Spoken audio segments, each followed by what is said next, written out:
Hi, it's Heidi Sawyer. I had an amazing opportunity to spend some evening sessions with a group of extremely motivated, intuitive, sensitive people. These are people who are driven to understand the deeper meaning and purpose of their life. During these sessions, I took them along a 7-step proven path that I have walked myself and helped many others do the same. That I've done with incredible results. I'm sorry you couldn't be there, but I hope this is the next best thing. These are excerpts from the live events. Here they are, enjoy, and I hope more importantly that you do something with them for your life moving forward. Thank you for listening.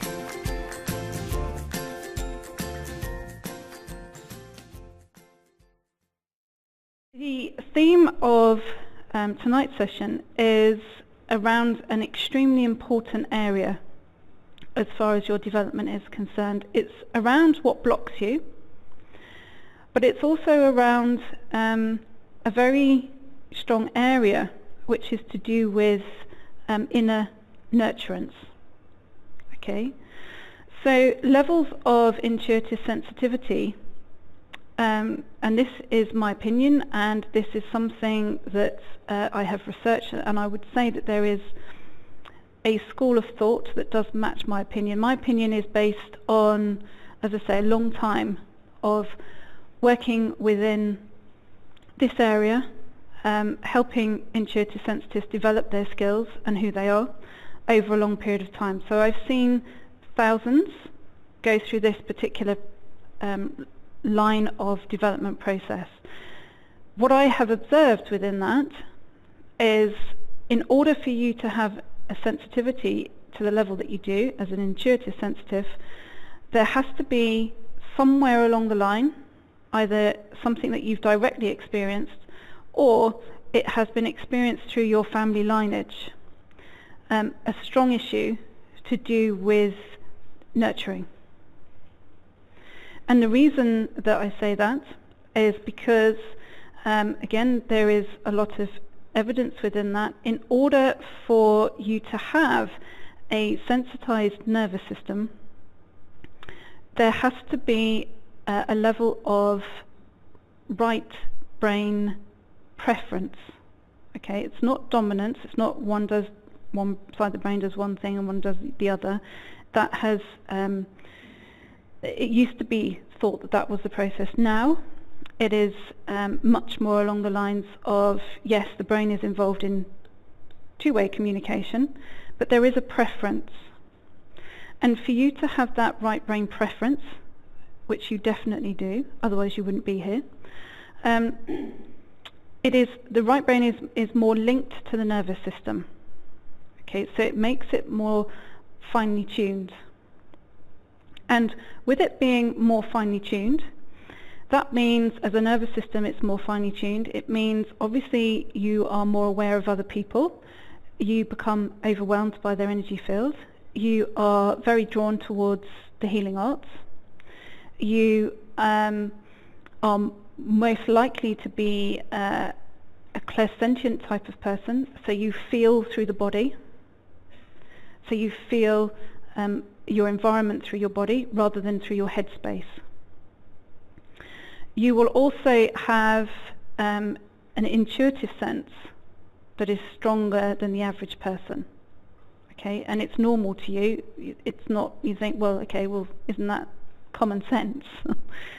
Well, to you, yes, absolutely, it's common sense, but to the majority of people, their way of processing sensory information is slower than yours.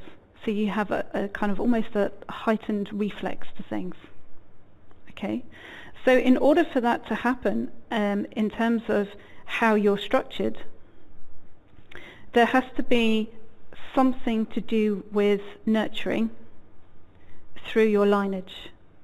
Okay, because that sensitivity is developed in the womb. Okay, that's and I've seen mounting evidence to suggest that that very much is true. Okay, so you've had this level of sensitivity since birth.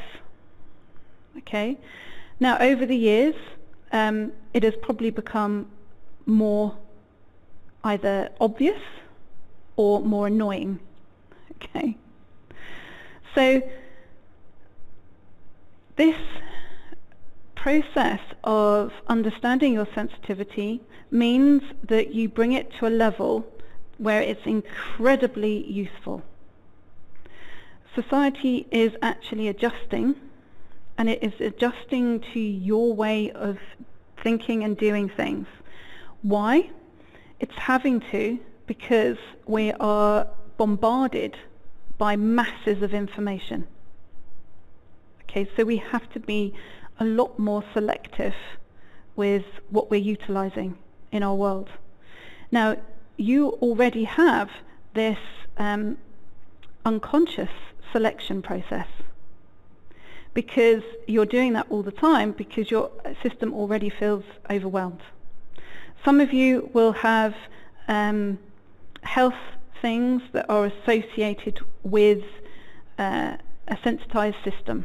Okay, who's got health issues that are, yeah, so quite a few of you, exactly. And the reason is because everything has got more and more loaded, okay? So the purpose of these groups is to help you fine-tune that loading so it becomes something that's very powerful in your world rather than something that you feel upset by. Okay? Now, all of the things that we do within this environment, I have done myself, okay, over a period of time. There isn't anything that I say, okay, we'll do this, that I haven't done. My system is incredibly sensitized. Very, very, very sensitized to the level of which lots of things have gone wrong with it. It's going in lots of different directions, okay, as far as how my body operates. So why has that happened?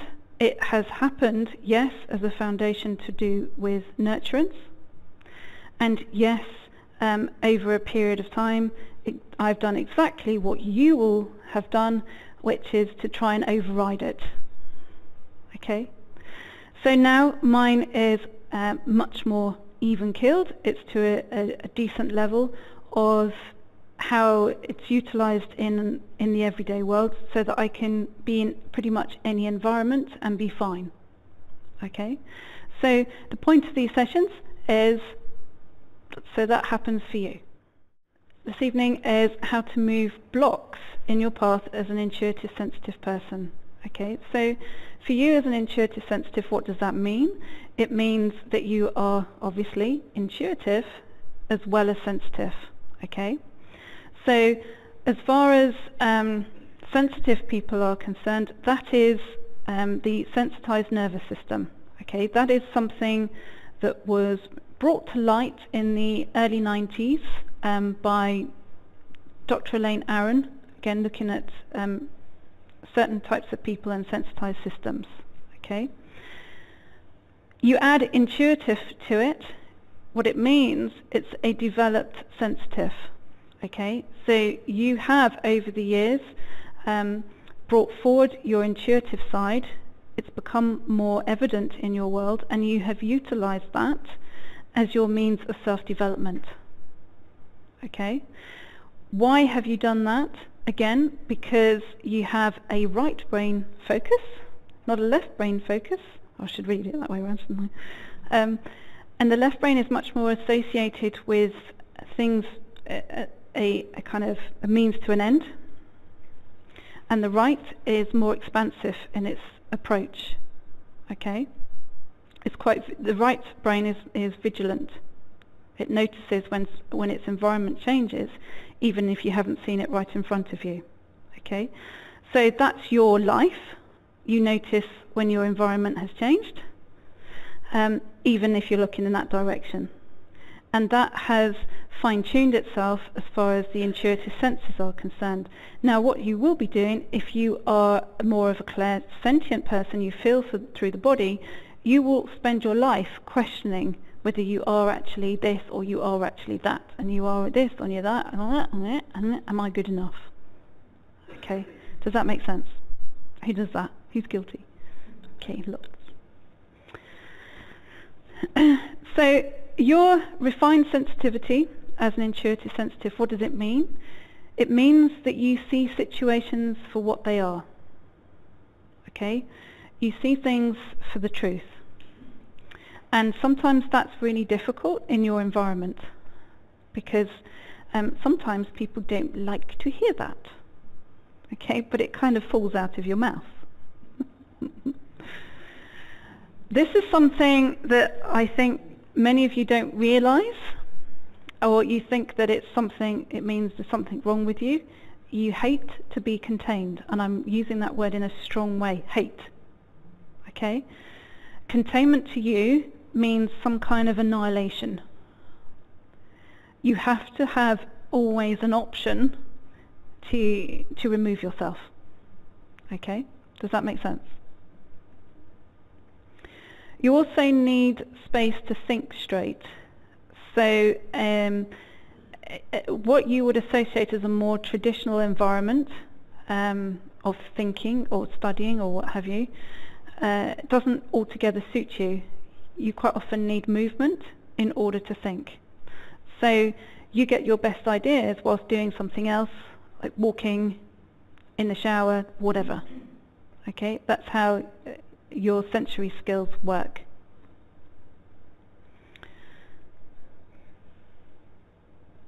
How you solve problems, they're often, and obviously I'm talking in a broader sense, so this is a broad perspective. You pick out what resonates with you and you put to one side what doesn't, okay? Your way of solving issues, they are unconventional, but they are highly effective.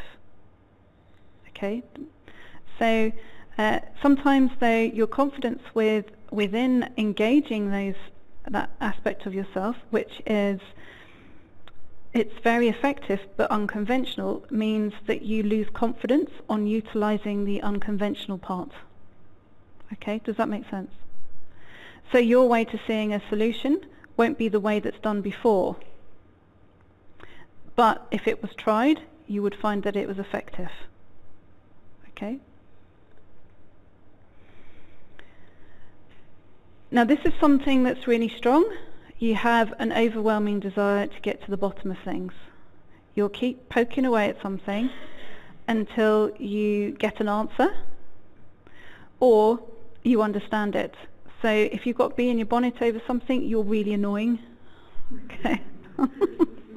Because you won't let go of it until you have an answer. Okay? Now all of that again has an impact on how you see things. Okay? Now this is something that affects sensitives in a strong way, intuitive sensitives, is that you tend to have a very high work ethic, okay, which is quite often to your emotional detriment. So you've worked in environments that haven't understood you. When you've just been trying to make it feel more welcoming. Okay, that's simply what you've been trying to do. And that hasn't been understood to a degree that it may well have had an impact on you that's to your emotional detriment. Okay, who feels that resonates with them? Okay. Within this, you also need freedom. So you need freedom, but you also need deep connection. So it sounds like two things going in opposite directions. So you need to be able to do what you want, but at the same time, normally you would associate doing what you want as not needing connection. But the way that you work as an empathic person is that your natural state is connection. Okay? But you may well have felt that your world is disconnected. If your inner nurturance thing is really quite strong in the sense that it's distance from yourself, then you will often feel numb, okay, rather than understand what your emotion is at any given time. So your internal defense system is to just go, let's shut it down. Okay? When that happens, you're great at shutting it down for yourself, but it opens up for everybody else. So your intuitive senses get stronger for everybody else, but they don't for you. Okay? Does that make sense? For more great free content designed to support your purchase of my book, Highly Intuitive People, 7 Right Brain Traits to Change the Lives of Intuitive Sensitive People, please visit finallyfeelunderstood.com. There you can subscribe and download for free the meditation specific to today's episode. If you have already read the book, then it's time for you to receive exclusive access and support from me and your fellow intuitive sensitives as we go deeper together along this proven 7-step path by joining us in my monthly membership program called Heidi's Circle. There you can ask me anything in a safe and private environment, and I will answer you live. Join us today by visiting healmyinnerworld.com.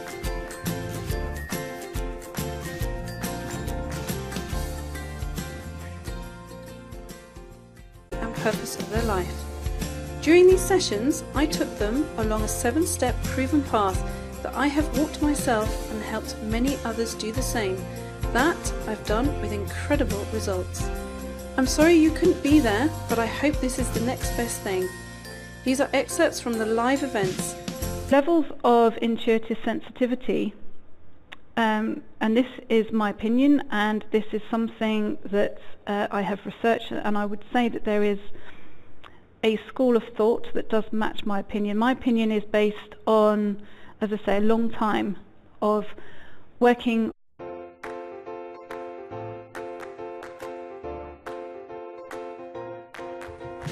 Hi, it's Heidi Sawyer.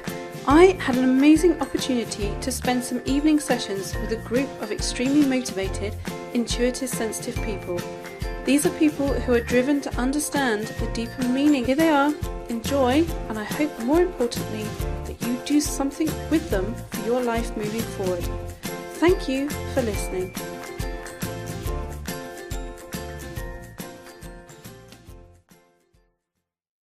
The theme of tonight's session is around an extremely important area as far as your development is concerned. It's around what blocks you, but it's also around a very strong area which is to do with inner nurturance. Okay, so